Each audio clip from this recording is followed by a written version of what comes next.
Hello and welcome back to Season 8, Episode 14 of the Everyday Christian Podcast. I'm your host, Chase Green. This is a podcast where we remind ourselves that God deserves every praise from every creature every day. The title of this week's episode is Wisdom Leads to Obedience. This is from Ecclesiastes chapter 8, verses 1 through 9. I'll go ahead and begin reading that. It says, "Who is like a wise man, and who knows the interpretation of a thing? A man's wisdom makes his face shine, and the sternness of his face is changed. I say, keep the king's commandment, for the sake of your oath to God. Do not be hasty to go from his presence. Do not take your stand for an evil thing, for he does whatever pleases him. Where the word of a king is, there is power. And who may say to him, what are you doing? He who keeps his command will experience nothing harmful. And a wise man's heart discerns both time and judgment, because for every matter there is a time and judgment, though the misery of man increases greatly. For he does not know what will happen. So who can tell him when it will occur? No one has power over the Spirit to retain the Spirit, and no one has power in the day of death. There is no release from that war, and wickedness will not deliver those who are given to it. All this I have seen, and applied my heart to every work that is done under the sun. There is a time in which one man rules over another to his own hurt." So this is interesting. We're talking about wisdom and obeying. A lot of this has to do with obeying earthly governments that God has put in charge of us. We'll notice that as we go along. Going back to verse number 1, says, "Who is like a wise man, and who knows the interpretation of a thing? A man's wisdom makes his face shine, and the sternness of his face is changed." Sternness might be better translated here, I'm told, as strength. Some translations say boldness or hardness or a stern face. But I'm reminded of what James speaks of in James 3, verses 13 through 18. James 3, verses 13 through 18 says, "Who is wise and understanding among you? Let him show by good conduct that his works are done in the meekness of wisdom. But if you have bitter envy and self-seeking in your hearts, do not boast and lie against the truth. This wisdom does not descend from above, but is earthly, sensual, demonic. For where envy and self-seeking exist, confusion and every evil thing are there. But the wisdom that is from above is first pure, then peaceable, gentle, willing to yield, full of mercy and good fruits, without partiality and without hypocrisy. Now the fruit of righteousness is sown in peace by those who make peace." So who is like a wise man and who knows the interpretation of a thing? Well, the one who practices true wisdom, wisdom that comes from God, not the wisdom that is false, wisdom so-called from the devil. Verse number 2, and we'll actually read verses 2 through 4 here. "I say, keep the king's commandment for the sake of your oath to God. Do not be hasty to go from his presence. Do not take your stand for an evil thing, for he does whatever pleases him. Where the word of a king is, there is power.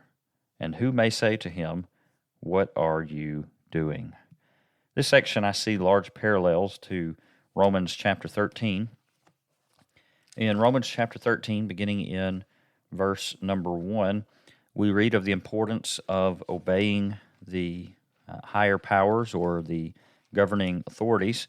Romans 13, beginning in verse number 1, says, "Let every soul be subject to the governing authorities, for there is no authority except from God, and the authorities that exist are appointed by God. Therefore, whoever resists the authority resists the ordinance of God, and those who resist will bring judgment on themselves. For rulers are not a terror to good works, but to evil.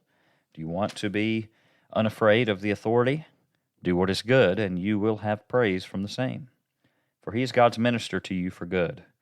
But if you do evil, be afraid, for he does not bear the sword in vain, for he is God's minister, an avenger to execute wrath on him who practices evil.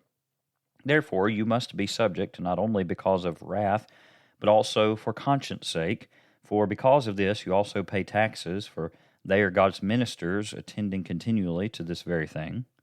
Render therefore to all their due, taxes to whom taxes are due, customs to whom customs, fear to whom fear, honor to whom honor. Oh, don't we need this reminder? If I'm not mistaken, this episode releases the day before the presidential election in the United States. And so certainly we need a reminder of this frequently, especially during a very heated election time such as this. So we go back to Ecclesiastes chapter 8, and we look at verses 2 through 4 again. Again, Solomon says, I say, keep the king's commandment for the sake of your oath to God. He might say it this way, obey the king because you are obeying God, and God has put the king over you. Now, of course, there is one caveat to that. We know that Acts 5, verse 29, the principle of we ought to obey God rather than men. If the government ever tries to get us to disobey God, then we should obey God rather than men. But generally speaking, we are to obey the government. Do not be hasty to go from his presence, that is, the king's presence. Do not take your stand for an evil thing, for he does whatever pleases him. And then it says in verse 4, where the word of a king is, there is power, or there is authority. And who may say to him, what are you doing? How dare one of us question a king or a president or whatnot? So I see a lot of parallels here, not only to Romans chapter 13, but also I think of the book of Daniel and how Daniel tells us that God rules in the affairs and kingdoms of men. And, you know, Daniel, as well as his three friends, they were very respectful to the king. They actually did very well in Babylon and made names for themselves. And yet, when it came down to it, when they were asked to disobey God, they refused to do that. They were not going to allow a king's commandment to cause them to violate God's law. And so that is very important for us to remember here. We're talking about wisdom and obedience, and it is always wise to obey God, of course, and typically it's wise to obey the government with that one caveat that we just mentioned. If the government is telling us to disobey God, then not only would it be wrong, but it would be unwise and wrong to obey the government at that point.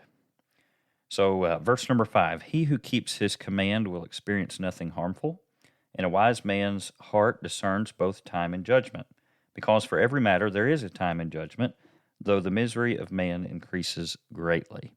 So this is continuing along the same thoughts of obeying governments, and if we are obedient, then we have nothing to fear from the government, with, of course, exceptions sometimes with persecution, but, you know, such as in the first 2 or 3 centuries, where Christians were severely persecuted.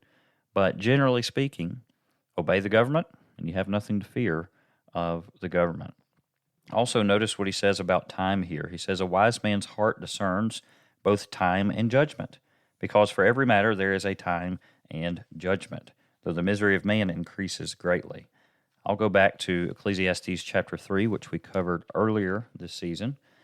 The very famous passage, verses 1 through 8. To everything there is a season, a time for every purpose under heaven, a time to be born and a time to die, a time to plant and a time to pluck up what is planted, a time to kill and a time to heal, a time to break down and a time to build up, a time to weep and a time to laugh, a time to mourn and a time to dance, a time to cast away stones and a time to gather stones, a time to embrace and a time to refrain from embracing, a time to gain and a time to lose, a time to keep and a time to throw away, a time to tear and a time to sow, a time to keep silence and a time to speak, a time to love and a time to hate, a time of war and a time of peace. So Solomon has dealt with this concept of there's a time and a purpose for everything multiple times now in this book of Ecclesiastes. And again, once again, he says, a wise man's heart discerns both time and judgment. We might say it this way, a wise man knows when to do what. Because for every matter there is a time and judgment, though the misery of man increases greatly. At the end of the day, there's still misery of mankind. Mankind's days are short and full of trouble, as the Bible says. Verse number 7, for he does not know what will happen, so who can tell him when it will occur? What is the it here? Well, Hebrews 9, verse 27 tells us, as it is appointed for men once to die, but after this the judgment. In the context that we're about to see, Solomon is again referencing the great equalizer, which is death.